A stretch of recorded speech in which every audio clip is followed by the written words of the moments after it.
Hello, everyone. My name's Cureton. I'm senior journalist for XR Today, and we are bringing you the latest and greatest from the XR, VR, and AR industry.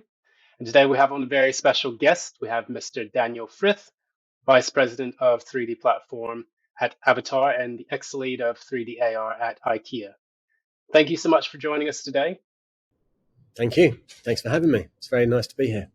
Nice. And so we want to jump straight into it. So we've had some new updates from Avataar. Could you tell us a little bit about those updates? Yeah, sure. We're still evolving the technology side of things. We've been producing some great photoreal content. I think we're focusing a lot on the sort of, the AR side of things, obviously, and also the iframe side of content creation and how that's displayed. So we've been evolving.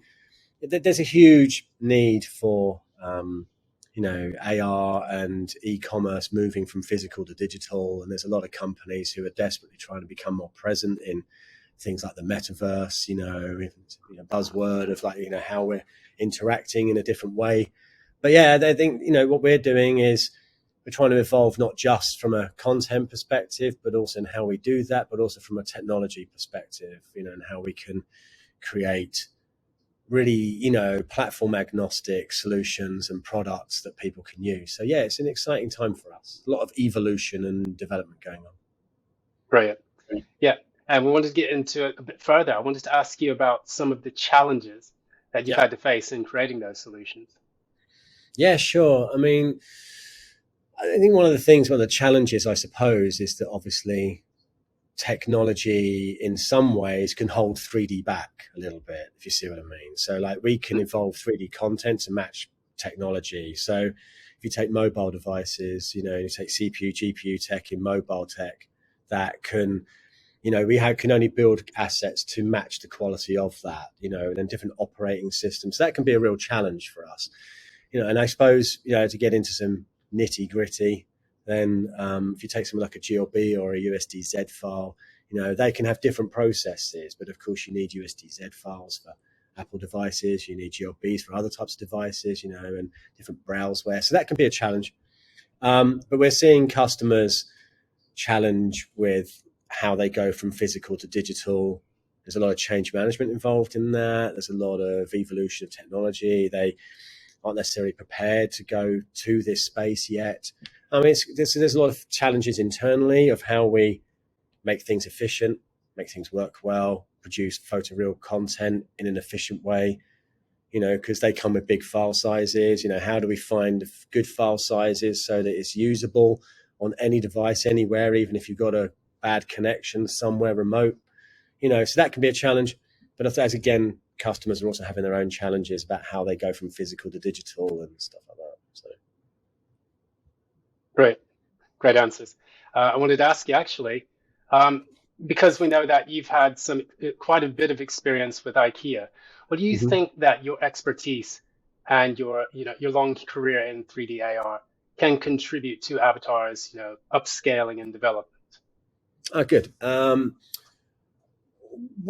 There's a lot of synergies between a lot of companies like IKEA. There's a lot of other companies like that who, I think that the whole use of 3D and technology and AR is becoming much more commonplace. AR has been around for a while, as you know. It's been around for several years, but it's becoming more readily accessible to everybody. Something IKEA as a company is really focused on is making product available for the many people at a low cost, and I think that's something that I wanted to bring here, was how we can produce product that everybody can use, no matter where they are or what they're on. And I think there's a lot of synergies on that. And I think I was really big into standardization in IKEA. And I think, we're bringing that here as well. It's like, how do we produce content that can be used on different platforms? How we can produce content that's used on our platform. And some companies have already got content, some haven't. So there can be a lot of processes, lots of ways of working, lots of technology efficiencies, and a lot of innovation as well. So it's an exciting time for me here, because it feels like a kind of new start in some ways, and I can take a lot of those findings and bring that here, and working with some really, really smart people. Excellent. So When you create these 3D AR solutions, we can talk a little bit about, how the customer benefits from them because we have this new platform, this new type of technology that everyday people are beginning to use, become more familiar with. I wanted to ask, did you have any kind Sure. of like statistical analysis or potential figures that you could share with us about how customers engage with your product? Yeah, I mean, just in general, you're seeing a huge uplift in people wanting to have. They don't necessarily understand 3D, but they know they need to be more present in a digital world. So going from a traditional 2D photograph base to trying to get their product into the hands of a different type of demographic, because we're seeing a generation come that knows about AR by default. They can use iPads and everything by default, and that's we're seeing a new generation come in. So you have to kind of be prepared for that, and a lot of these physical retailers are having to kind of change how they work and change how they adopt. I mean, our customers have seen a 350% increase on average in sales conversion when you bring this kind of platform to it. That's a huge number, and there's a 60% increase in product to cart, for example, or add to cart visits, and the average engagement time has really, of like what used to be like 4 minutes is now like seconds, Hmm. because what you're finding is people are kind of going into what they presume is a 2D experience from traditional, images, and then now so they can spin it around on 6 axes. They can rotate and move around. And traditionally, people had to buy a product or physically see a product or have it delivered in order to have that. And now they can experience a product before they commit. And that might sound a little scary to some, but actually it gives a lot more customer engagement, a lot more customer satisfaction, because you can say, hey, this is fantastic. And then if you look at AR, a lot of technology now enables you to place that product in your own space. So not only can you see it from different angles and get a sense of what the fabric is like or what the color is like, but you can also then place it into your own environment and say, hey, it fits there. Oh, this doesn't match my design. And you couldn't do that with 2D before. So this is where it really brings a huge benefit to everybody, I think. Absolutely. Yeah, you've seen a lot of different kind of companies. I remember Amazon also had a similar type of technology where you could place the Right. furniture or the clothes or shoes, in your real environment. And, people are finding that it gives them a lot more confidence when they buy things online. Maybe if I can add to that, the Hmm. one of the interesting things there, of course, is that I talked earlier about how technology and content, they kind of go hand in hand. And again, when you do mix and match in AR, when you're placing multiple items into an environment, you have to choose the content. You have to develop the content with efficiency in mind. You can't throw a really high detailed asset into that and put 50 of them in the room, because it will blow most mobile devices. So what you have to choose nowadays, you have to develop your assets so that they're efficient and you can put loads of them together, but then you lose quality. And the general demographic of people who use this aren't going to understand that it looks a bit boxy or it looks a bit low resolution. They'll think that's how the product looks, but they don't necessarily understand the technology.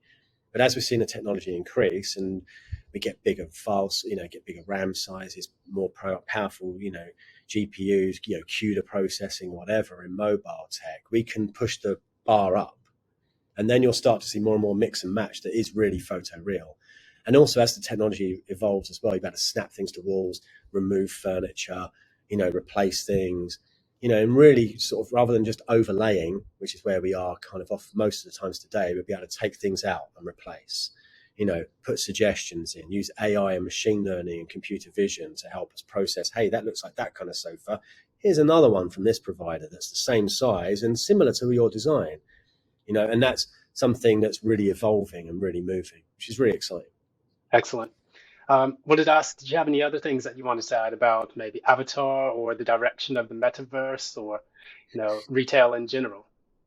Sure. I guess that, there's a lot of buzz around the metaverse.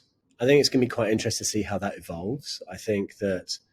Um, you'll see, I think you'll definitely see an evolution of people kind of almost creating, you remember Second Life, right? So, you'll probably start seeing people take Second Life into a new era through the metaverse, where they'll create a virtual world and their own physical world. And you're seeing small space living as something from IKEA. I know, like, small space living is a big focus for IKEA because a lot of people don't have huge places; they have like small places.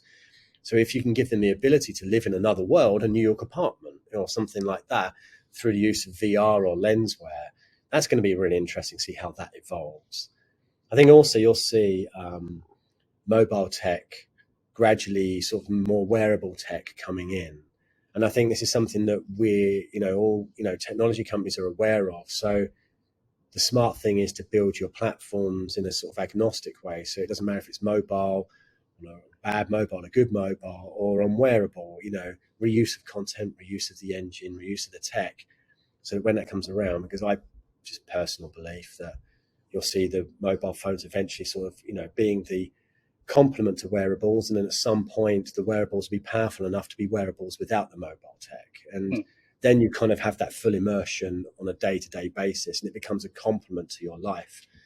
And I think the tech we're developing is really working with that. So Excellent questions, and yeah, we're looking forward to seeing the new solutions that are developed under Avataar. And thanks so much for your time today. I do appreciate it. thank you. It's been great to meet you. Thanks ever so much. Thank you. Okay, so that's Mr. Daniel Frith. He's the Vice President for 3D platforms at Avataar.